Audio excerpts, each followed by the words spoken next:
said we will not accept anything short of a declaration of the legitimate results which point to an NDC parliamentary majority.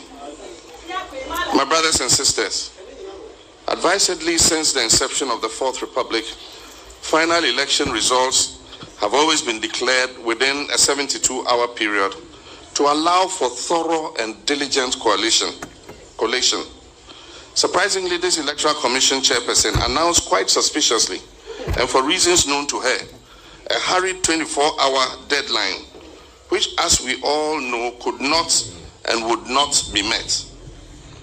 The chairperson of the EC, in less than 24 hours after her declaration, has admitted that she made unacceptable errors which go to the heart of the entire electoral process and cast deep doubt on the credibility of the announced outcome. The Electoral Commission of Ghana has never brought its credibility to this historic low at such a crucial moment of election results declaration.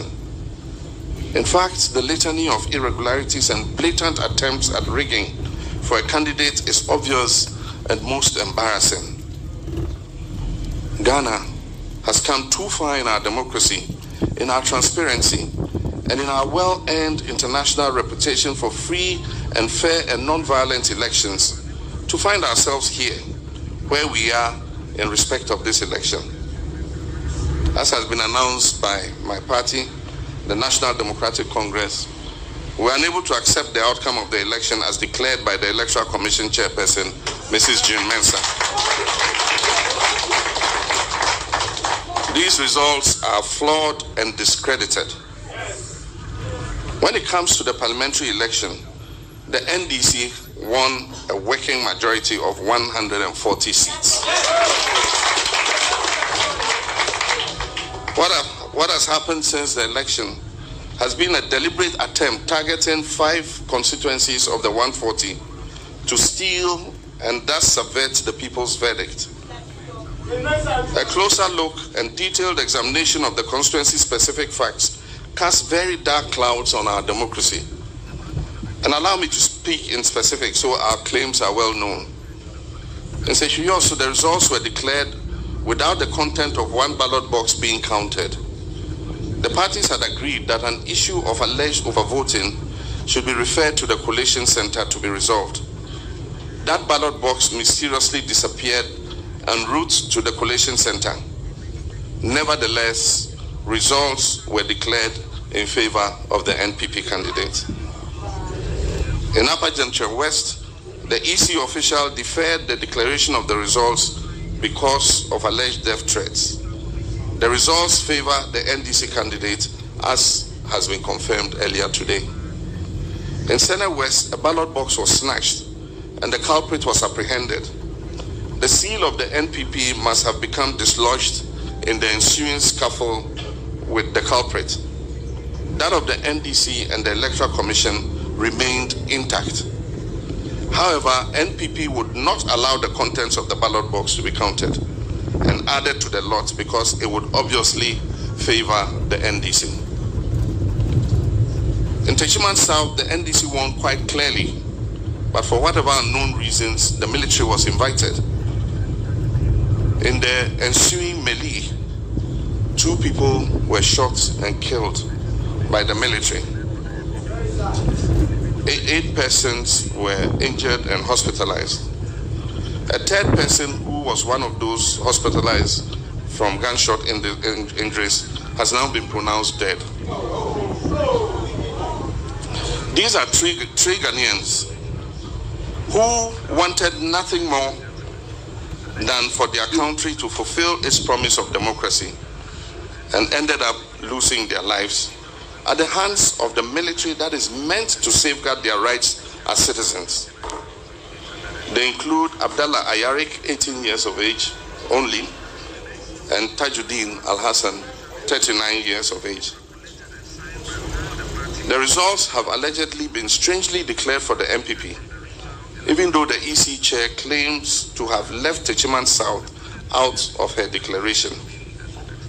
After an audit and review of our pink sheets, and I wish to announce that we have all our pink sheets signed, After an audit and review of our pink sheets for Techiman South, we can confirm to you, ladies and gentlemen, that the NDC won the parliamentary seat as follows.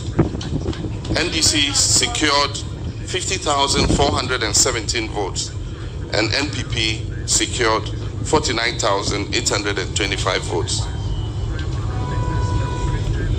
In the Eastern region, the results in the presidential elections, which were collated and signed by all the parties, were not the same ones that were transmitted from the regional electoral commission offices to Accra. The padded figures have since been exposed. The Ashanti region provides fundamental problems that require further investigation and a full electoral forensic audit. Evidence gathered across board shows that the aggregates on the summary sheets of some constituencies do not reflect the individual results on the polling station pink sheets. You may also recall that prior to the election day, December 7th, there were many incidences where ballot papers printed in favor of candidate Nana Akufo-Addo were found at various locations. In Bantama, for instance, it was noticed that the portion of the pink sheets reserved for recording the number of persons biometrically verified had not been filled on a large number of the pink sheets. When our agent requested for the biometric machine to confirm the recorded results, they were denied access, with the explanation that they were recorded in a book, to which they were also denied access. My brothers and sisters, these are serious issues, ones that attack the very foundation of our democracy and our rights as citizens of this sovereign nation to elect our representatives and to have a say in who leads our government. It may interest you to know that since the inception of the Fourth Republic, agents of political parties represented in the collation room go through an agreed, settled procedure by which a declaration of final results are made. This involves the production of constituency by constituency results, which are then scrutinized by the agents, and after their consent, the said results are announced. Unfortunately, this time round, under this electoral commissioner, Jean Mensah, a different system was adopted, one in which bulk regional results were provided without supportive pink sheet data by which agents could validate the accuracy of the results. Consequently, not a single pink sheet from the constituencies supporting the bulk regional collation was provided. This is in direct violation of Regulation 3 and 44 of the Public Elections Regulation 2020 CI 127. Little wonder that the chairperson managed to obtain a cumulative figure of more than 100%,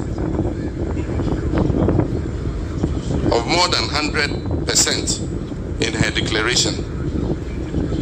On account of this, my party is confident that what has happened is a violation of the law. It is a violation of due process and therefore tantamount to an illegality. It is also a violation of an understanding we hold dear in this country, the understanding that this is not a dictatorship or a monarchy run by a single family for the benefit of a family.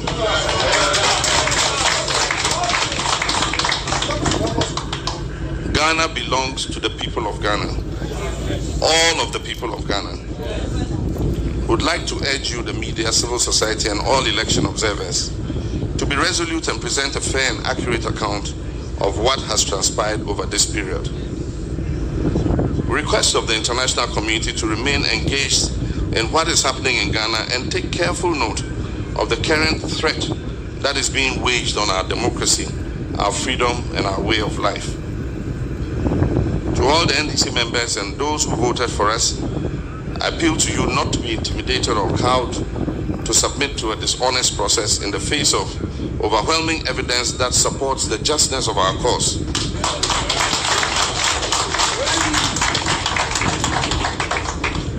I extend my deepest condolences to the families of all who were killed simply because they were determined to protect their votes from those whose thirst for power outweighs their love for our country. And so let us all at this point rise and observe a minute's silence in their honor.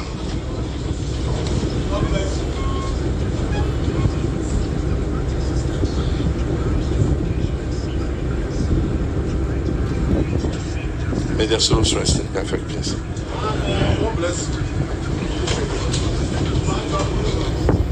My brothers and sisters, I know dark moments like these can make us question our resolve and confidence in the promise and potential of Ghana and our democracy and its institutions. But I choose to be a determined optimist based on my personal articles of faith formed by long service to my country, including service in the high office of president.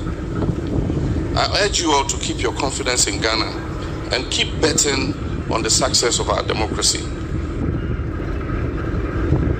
This is a test of our ability within this democratic system to rise to the occasion and seek redress, to right all wrongs, to seek justice, to make every vote count, and to respect the sovereign will of the people. And let us not fail this test. Let history look back and be proud of how we united and stood up to fight for the people's fundamental rights to freely elect their leaders, devoid of crude political manipulation. And it is for this reason that my colleagues and I in the NDC will not accept what we know to be a fraudulent outcome of these elections. And we will take all legitimate steps to reverse this travesty of justice.